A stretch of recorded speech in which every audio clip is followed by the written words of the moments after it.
being a high sensitive is the same as what some people call an intuitive. It suggests that you're someone who really, really feels everything in a very, very clear and strong way. So when I walk into a room, when I walk into a space, I can immediately pick up on the energies, what's been going on in that room, perhaps the tone of the room, the atmosphere, if there was a row, if there was celebration, if there was joy, that kind of thing. And it's something I've been aware of my entire life.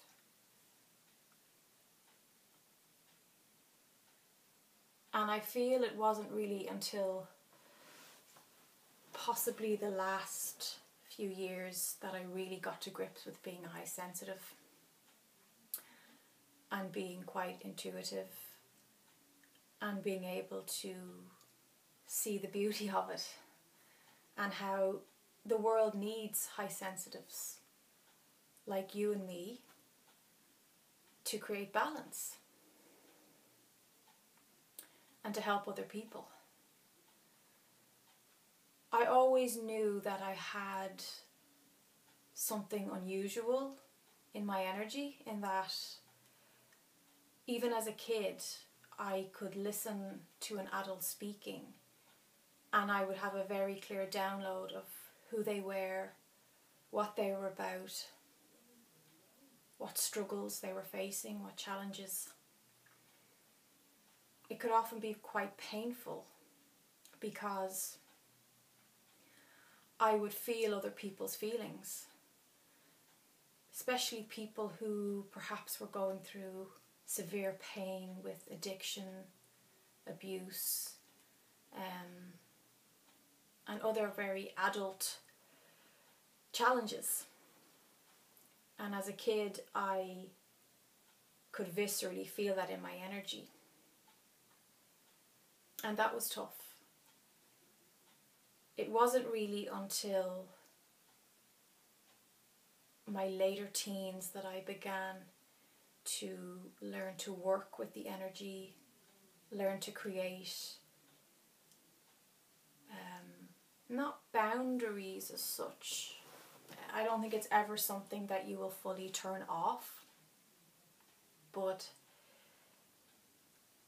doorways. I was able to close energetic. I learned to close doors to things that didn't seem appropriate or that were overwhelming my emotions and my feelings. And I think that a lot of high sensitives really struggle and with the confusion of confusing their own feelings for other people's feelings. There's this thing when you're young that you can sometimes be overwhelmed by someone else's very strong feelings. So you get confused. You're not sure if where your feelings start and their feelings begin. And thank God that's something that as a young adult I really began to learn how to live with. And I also learned how to be very clear in my own energy and very clear in other people's energy. And I think when I beginning work as a healer, reading people's energy, connecting with my angelic lineage and the elemental energies, they really began to work with me and they saw my struggles. And my guides really stepped in and said, you know, they would show me, this is how you do it, you know, this is how you step back and objectively help another person read their energy without being overwhelmed and letting it infiltrate my own aura, my own energy field. I feel I've come a long, long, long, long way. As I said, the early teenage years were crazy because you have so much going on physically, emotionally, spiritually anyway at that time. And And I think to throw all the sensitivity, the psychic sensitivity on top of that was mayhem. But it was probably about 17 that all began to settle down. I began to feel clear in myself and who I was. I began to change my view of high sensitivity as a handicap and see it as a gift and as something that I could use to help people, to make the world a more peaceful place, and to really transform people's understandings of soul and spirit, and to be a living example that it is empowering to be aware of your spirituality. It's important to be reflective about life and life experience and growth. And it's beneficial to have a soulful perspective about your life experiences. So it's a great joy for me now to work with others on a spiritual path. And actually I believe everybody is on a spiritual path, whether they're conscious of that or not. But it's a joy to work with people who wish to explore their spirituality and who perhaps are looking at challenges and obstacles that I've overcome. So having that personal experience, I feel, makes me a better teacher in meditation and spiritual metaphysics, quantum physics, a better life coach. It makes me have a personal perspective of breaking through those illusions and those difficulties in being a high sensitive. I actually love being a high sensitive now. I wouldn't change it. It's who I am. It's so ingrained in my DNA, in my soul blueprint. And it's such a 24-hour-a-day part of my life. I love communicating with spirit. I love seeing the benefit and the loving, positive impact that has on the people I meet, and how that's able to expand their consciousness and their understanding of connection. I feel that's the core of why I'm here, to reflect connection, to be a mirror of love,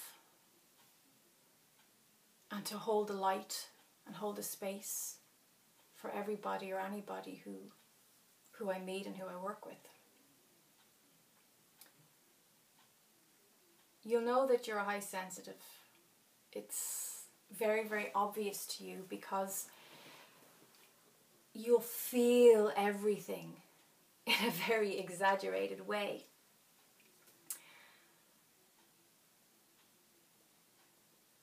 If you have a row with somebody, you will completely feel everything and see completely everything from their perspective. You're actually able to step into their aura and experience everything from their point of view. And that can be really, really tough, because perhaps like me, you find that you're constantly being objective. You're constantly seeing every other person's point of possible view, and that can delay you from actually tuning into yourself and staying in your own energy and staying in your own body. And that leads to another big challenge for high sensitives, and that is grounding. For most intuitives, it's just so lovely and it's so natural for us, because of that clear connection with spirit. It's so natural for us to float up and out of our bodies and to be in the non-physical more than we are here in the physical. And I really couldn't see my healer teacher's point of view, and she kept reminding me you know, you need to stay in your body, you need to be here. Your soul came forward here to do things, to be in a physical environment for a reason.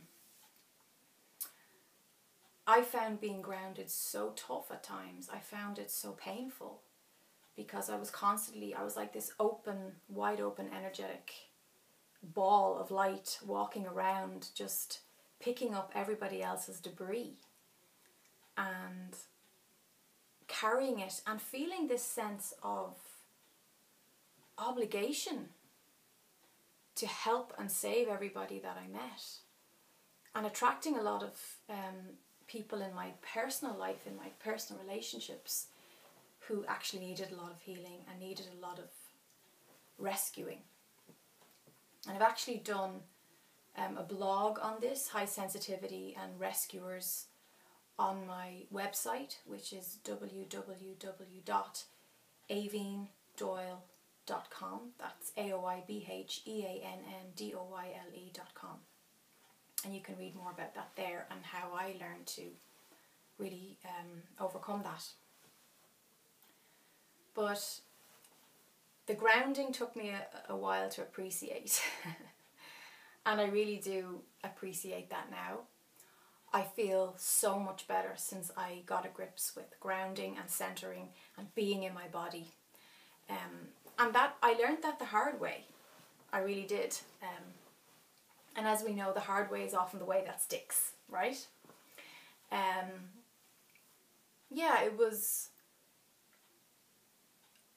really through a life-changing event, something really extreme and severe that happened to me a few months after my dad died.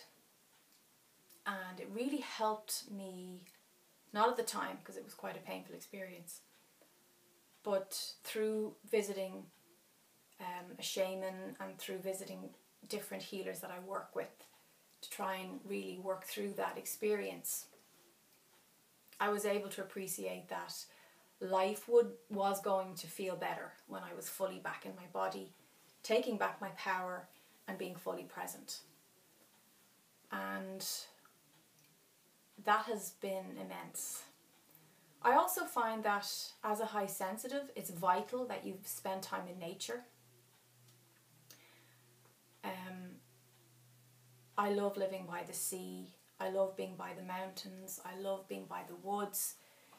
And I don't just mean dipping in once a week. I mean, it can't just be this external activity. It's got to be a part of your day, or at least a part several times of your week. And walking barefoot is really great, actually. I'm amazed at the impact that's had on my grounding and drawing me back into my body. And you know, if I've had a lot of clients and I'm feeling a little bit floaty, or if I've been through